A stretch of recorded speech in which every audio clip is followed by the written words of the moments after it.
다른 광고 없으시면 성경 말씀 보시겠습니다. 사도행전 1장 12절에서 15절 말씀입니다.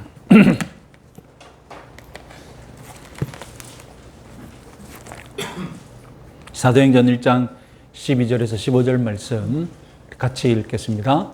제자들이 감람온이라는 산으로부터 예루살렘에 돌아오니 이 산은 예루살렘에서 가까워 안식일에 가기 알맞은 길이라.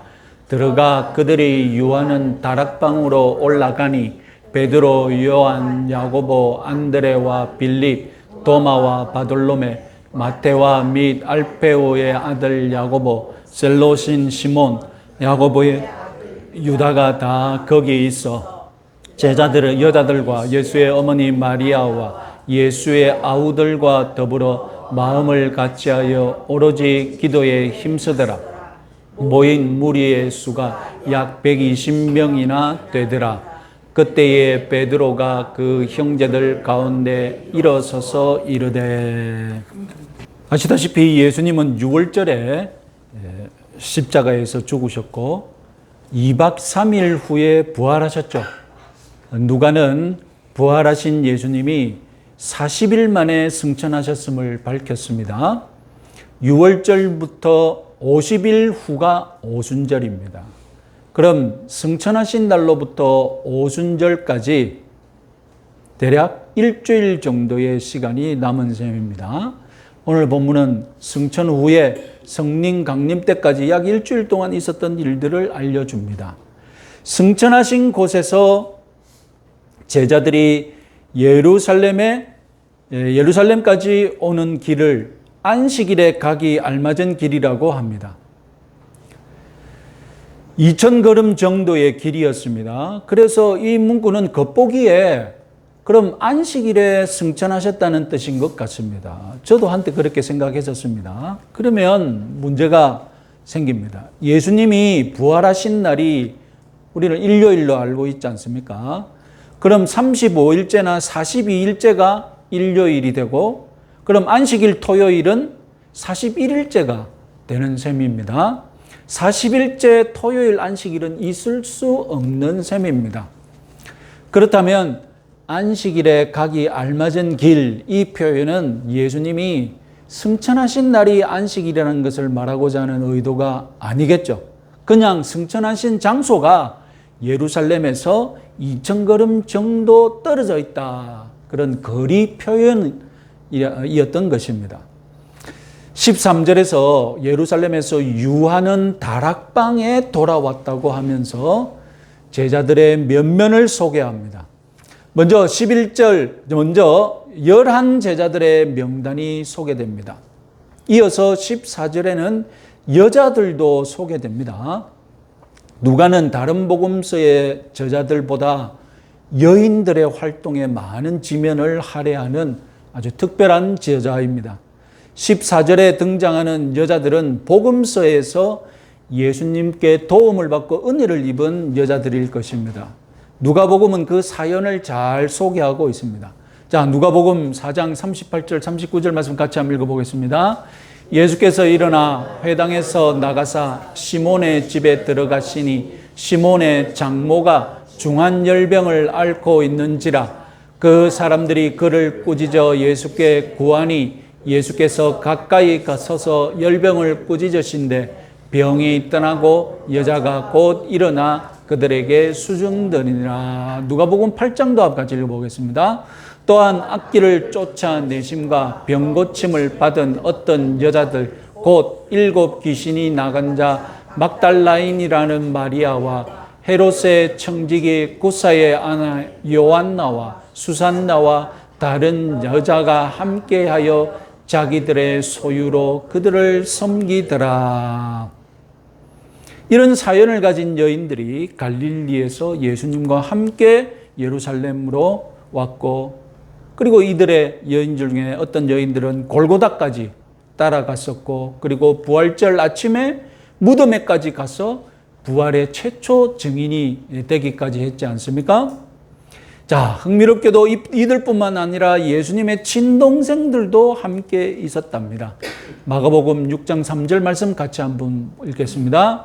이 사람이 마리아의 아들 목수가 아니냐? 야고보와 요셉과 유다와 시몬의 형제가 아니냐? 그 너희들이 우리와 함께 여기 있지 아니하냐 하고 예수를 배척한지라.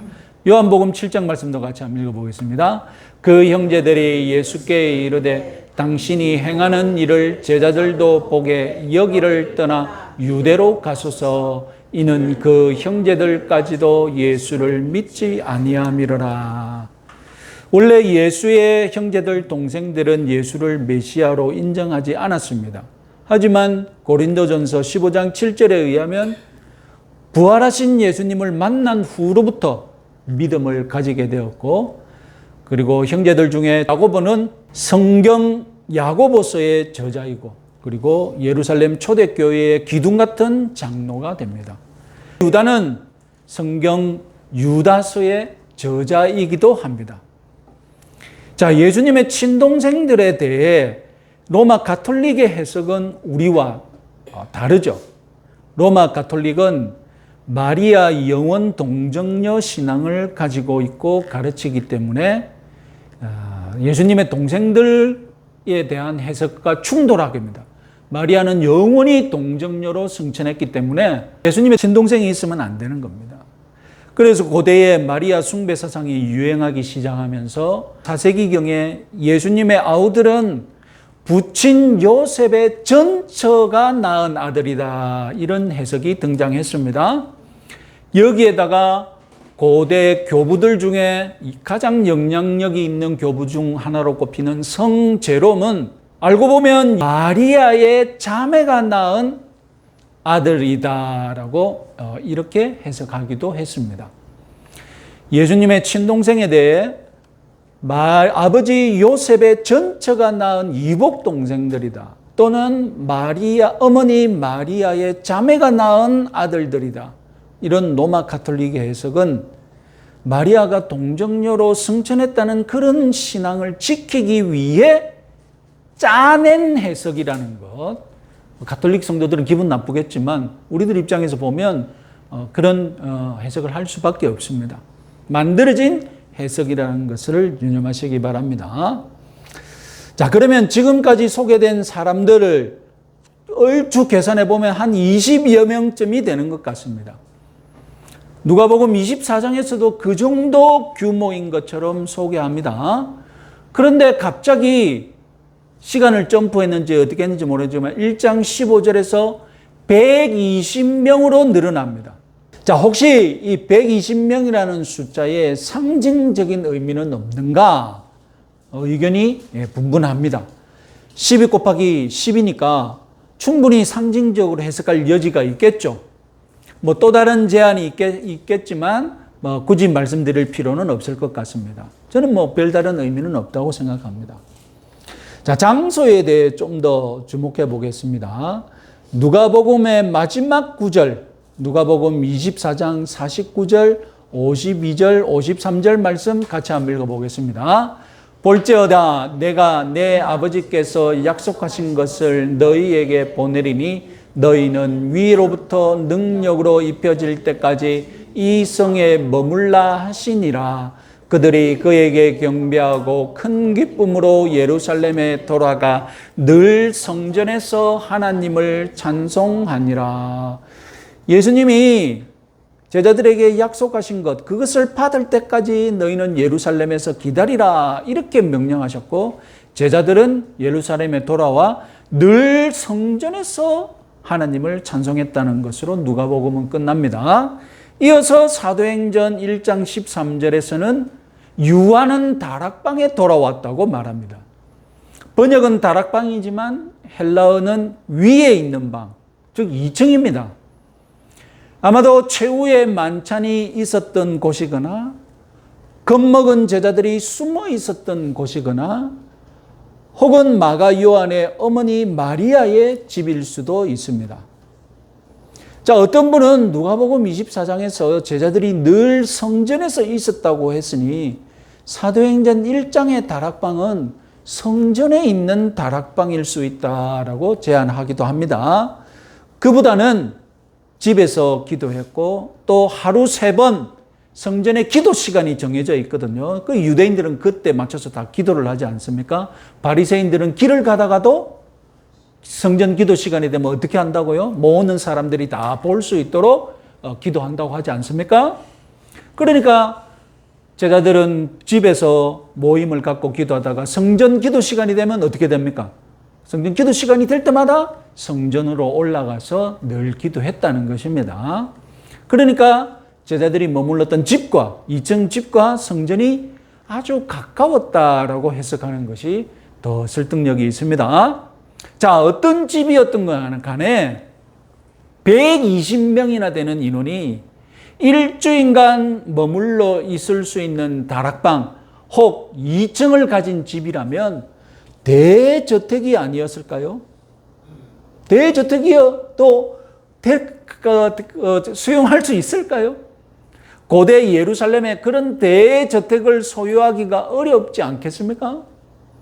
이건 그렇다 치고 그럼 2000년 전에 고대 유대 사회에서 다락방 한 방에 120명의 남녀가 일주일간 혼숙을 했다고요? 이건 더 불가능한 얘기처럼 들리지 않습니까? 칼빈 주석을 읽어보면 14절에 여자들이 남자들의 머무는 제자들의 아내였다는 사실을 길게 공들여서 설명합니다. 21세기 학자들 중에도 이 여자들은 굳이 아내였다는 사실을 밝히는 사람들이 있습니다. 왜 그렇겠습니까? 아마도 120명의 남녀 혼숙에 대해 변호하고 싶었겠죠.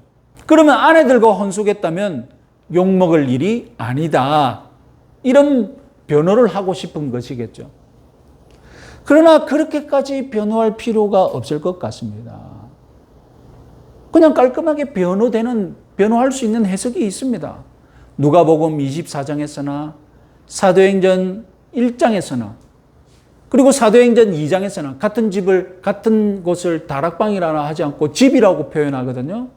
그러니까 2층짜리 집 전체를 120명이 사용했다고 우리는 해석하면 되는 겁니다. 그럼 여자들은 어디서 머물렀겠습니까? 1층에 구별된 공간 1층에서 머물렀다고 보면 되는 거죠.